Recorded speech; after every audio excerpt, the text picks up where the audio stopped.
Big boss season 7 അവസാന ഘട്ട വോട്ടിങ്ങിലേക്ക് ഇപ്പോൾ കാര്യങ്ങൾ മാറിക്കൊണ്ടിരിക്കുകയാണ്. അതായത് ഫിനാലയ്ക്ക് തൊട്ടു മുമ്പുള്ള വോട്ടിങ്ങിലേക്കാണ് ഇപ്പോൾ കാര്യങ്ങൾ മാറുന്നത്.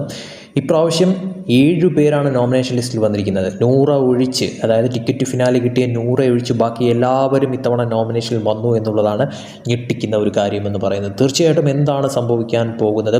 നമ്മളിപ്പോൾ നോക്കാൻ പോകുന്നത് അൺഒഫീഷ്യലായിട്ടുള്ള വോട്ടിംഗ് ട്രെൻഡാണ് നമ്മളിപ്പോൾ ആദ്യമേ നോക്കാനായി പോകുന്നത്. ഇത് ഹോട്ട്സ്റ്റാർ വോട്ടിംഗ് അല്ല, അതിന് മുന്നേ വരുന്ന അൺഒഫീഷ്യലായിട്ടുള്ള വോട്ടിംഗ് ട്രെൻഡുകളാണ്. ആ ട്രെൻഡിൽ ആരാണ് നിലവിൽ മുന്നിൽ നിൽക്കുന്നത്, ആരാണ് പിന്നിൽ നിൽക്കുന്നത് എന്നാണ് നമ്മൾ നോക്കാൻ പോകുന്നത്. അതിന് മുന്നേയായിട്ട് നിങ്ങൾ ഈ ചാനൽ ഇതുവരെ സബ്സ്ക്രൈബ് ചെയ്തിട്ടുള്ളതെന്നുണ്ടെങ്കിൽ വേഗം തന്നെ സബ്സ്ക്രൈബ് ചെയ്ത് വയ്ക്കുക.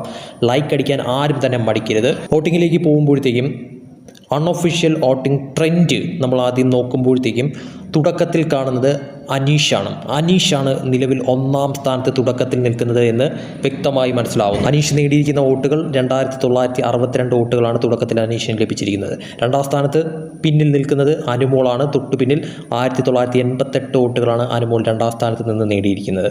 3-ാം സ്ഥാനത്ത് ഷാനവാസാണ്. 1346 വോട്ടുകളാണ് ഷാനവാസ് നേടിയിരിക്കുന്നത്. 4-ാം സ്ഥാനത്ത് നിലവിൽ ഇപ്പോൾ നിൽക്കുന്നത് അക്ബറാണ്. 976 വോട്ടുകൾ നേടിയിരിക്കുന്നു. 5-ാം സ്ഥാനത്ത് നിൽക്കുന്നത് ആദിലയാണ്. 892 വോട്ടുകളാണ് നേടിയിരിക്കുന്നത്.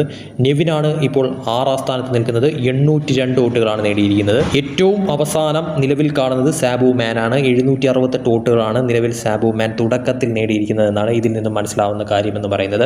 തീർച്ചയായിട്ടും വരും മണിക്കൂറിൽ വമ്പൻ മാറ്റങ്ങൾ സംഭവിക്കുമെന്ന കാര്യത്തിൽ ഒരു തർക്കവും വേണ്ട. ഈ സ്ഥാനങ്ങളൊക്കെ തന്നെ മാറി മറിയുമെന്ന കാര്യം ഉറപ്പാണ്. സോ എന്തുതരം മാറ്റങ്ങളാണ് സംഭവിക്കുന്നത്, എന്തുതരം ട്വിസ്റ്റുകളാണ് സംഭവിക്കുന്നത്, ഇപ്പോൾ മുന്നിൽ നിൽക്കുന്നവർ പിന്നിലേക്ക് വരുമോ, പിന്നിൽ നിൽക്കുന്നവർ മുന്നിലേക്ക് വരുമോ എന്നൊക്കെ കാത്തിരുന്ന് കാണേണ്ട കാര്യം തന്നെയാണ്.